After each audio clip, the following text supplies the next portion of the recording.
toward the fire, not away. But we also want to make sure that our groundwater is clean. This is the kind of thing that we, as scientists and engineers, can attack. It's the kind of thing that National Science Foundation now sees as just as critical a part of its mission as seeing the cosmos. And for us, who come from these communities and that want to make a difference, this is the best time in history to want to do that. Now, you all have already shown that you have a zest for this, that you want to be entrepreneurs, that you want to make a difference, that you are willing to lead. And that's my charge to y'all. That's my charge to y'all, is that over the course of the next 2 days here, you're going to meet some amazing people. Tomorrow, you're going to meet the president of AAAS, Willie May. Willie is the head of science at Morgan State, and he is one of my bosses, and he is extraordinary. You're going to meet folks who have been entrepreneurs and who have done the work that you want to do. But this is a cohort program. This is just one part of it. This is going to last longitudinally for y'all because it's going to be supportive of you.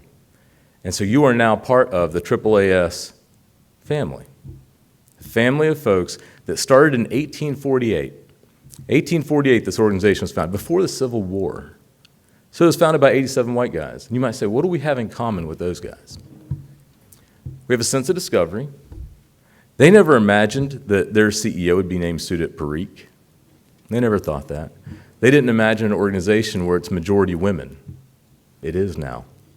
They didn't imagine an organization where the board would be majority women. It is now. They didn't imagine an organization where the board looks like America. It does now. It took evolution and revolution to get there, and it makes me optimistic, and rooms like this make me even more optimistic.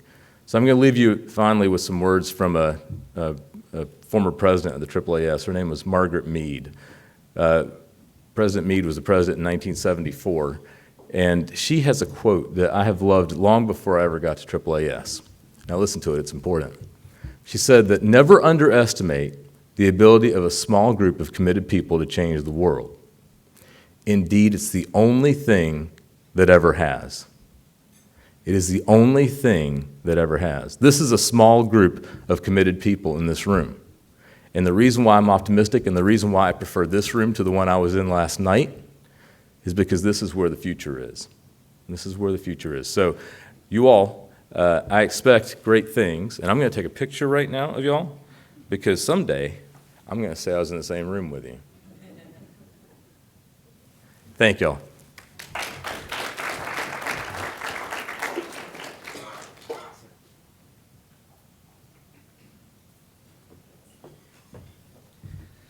Thank you, Sudip. I'm going to invite our panelists and our moderator to come up on stage. I'm going to introduce you to our moderator for this morning. Please feel free while I'm chatting. I'm going to introduce you to our moderator, and then he's going to introduce you to this illustrious panel. I'm so happy to welcome Chad Womack, who will serve as this morning's panel for our moderator for the panel speakers. Dr. Womack is the Senior Director of National STEM Programs and Initiatives.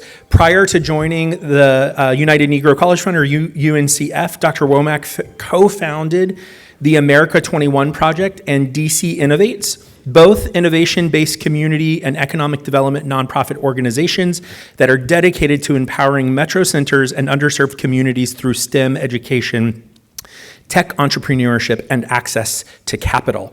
In addition, Dr. Womack led the White House-based HBCU Startup and Innovation Initiative, which resulted in the launch of the HBCU Innovation Commercialization and Entrepreneurship Initiative at UNCF. Dr. Womack earned his doctoral degree in biomedicine from the Morehouse School of Medicine and is a proud graduate of Morehouse College, where he majored in biology with minors in chemistry and applied physics. Please welcome Dr. Womack and the panel. Good morning. It's a great pleasure and an honor to serve as moderator for this wonderful panel. I want to thank Iris Wagstaff and Neela and the AAAS team. Travis, thank you so much for the opportunity. I am a proud graduate of Morehouse College and Morehouse School of Medicine. Both my parents actually went to the first HBCU, Cheney, which was founded as the Africa Institute actually back and before 1837 in my home city of Philadelphia. So HBCUs have a long history in this country of educating Africans and African Americans. And despite the fact that they're 3% of the total population of universities and colleges in this country, they produce 25%, if not more, of STEM graduates.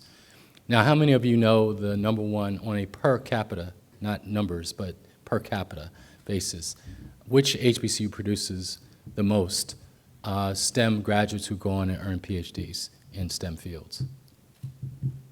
Tuskegee. No, but it's not Tuskegee. But Tuskegee has a long and storied history. I'm sorry, what did you say? No, not Jackson State. It's Spelman. It's Spelman College. And I bring this up because Spelman is, as you know, all black women. It is not a tech school. It's a liberal arts school. But Spelman has figured out what a lot of our other schools have figured out, how to grow and nurture talent. And so I'm using moderator privilege for a moment just to highlight the importance that HBCUs play in the innovation and tech ecosystem of this country. All of our schools are wonderful. All of our schools produce talent like we see today in the audience. And like our previous speaker, it fills my heart of joy to see you all, because when I see you all and meet you, I know that we have a bright future and that your generation is going to lead us into the new territory of intellectual thought, knowledge, and skills and abilities. So let me not tarry too long, because I could wax eloquently for a long time about HBCUs that I love. But I'm really privileged to introduce the panelists. I'm not going to go through their bios. They can share their background experiences. But I'm privileged to have the opportunity to introduce Jarrett Brown. Jarrett serves as the Director for Higher Ed Policy Innovation and Technology for Fundamental Rights at Microsoft. I hope I got that right. Okay. Dr. Erwin Gianchandani, did I pronounce that correctly?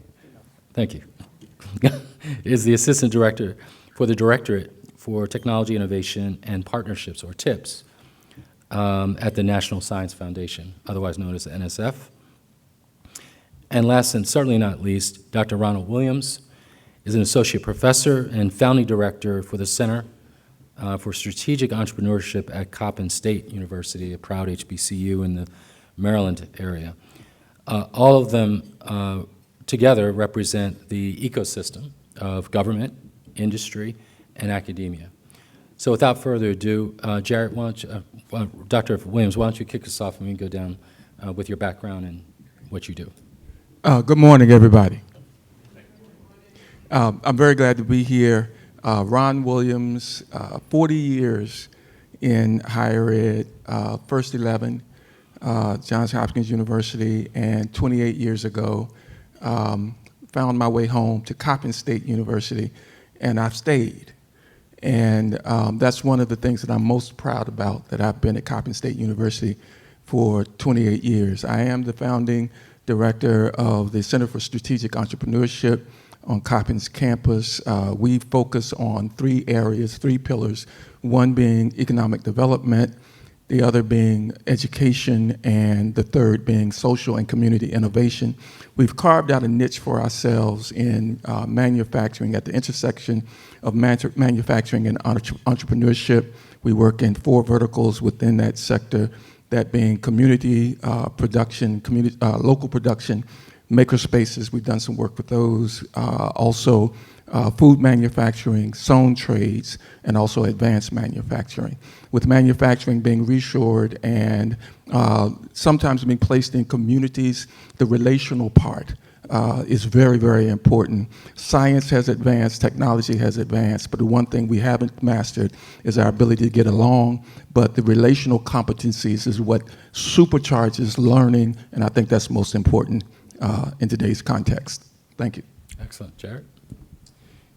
Is this thing working? There we go. Good morning, everybody. I'm Jared Brown, the Director of Higher Education Policy with Microsoft's Innovation and Society team, which is within our corporate social responsibility strategy at Microsoft.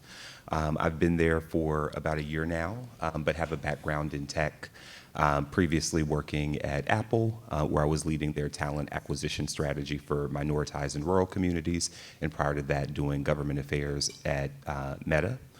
What I think is interesting about Microsoft and the work that we're doing in the higher ed space, specifically as it relates to HBCUs, is that, relative to, a lot of other industry partners that sort of index on prioritizing, a whole host of programmatic interventions with HBCUs, be that curriculum development or scholarship programs or faculty capacity building. Microsoft is really sort of dipping its toes in, what I consider essentially the elephant in the room, which is that candidly, HBCUs have been historically disinvested, and it is a tremendous problem. I believe the Biden-Harris administration released information indicating that just for the nation's public land grant HBCUs, there are 17, that they have been underfunded just over the course of the past 3 decades in the tune of $13 billion. So, the idea is that as a corporate entity, there is an important and critical role that we can play in terms of building cross-sector partnerships with higher education, in terms of supporting some of the critical interventions that I just mentioned. But there's a higher calling, in my view, and I think organizationally that's our perspective, that we should be working to influence and shape the direction and flow of resources to ensure that HBCUs, which are, to Chad's point, having an outsized impact in terms of cultivating STEM talent of the future, and will continue to do so, especially in light of the recent affirmative action decision and what we're experiencing as a surge in enrollment in our nation's HBCUs. All right, good morning, everybody. So as you heard, my name is Erwin Ganchinani, and I have the pleasure and the honor of leading NSF's newest directorate, the Directorate for Technology, Innovation, and Partnerships, or TIP.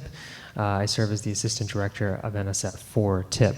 I've been at the foundation for almost 12 years. It will actually be 12 years in just a couple of weeks. And I've been focused on this mission around TIP and what we're trying to achieve here for the better part of the last 4 years, since just before the passage of the CHIPS and Science Act in 2022, which really authorized this new directorate. My background is in computer science and biomedical engineering. I've done a lot of work at the intersection between the two.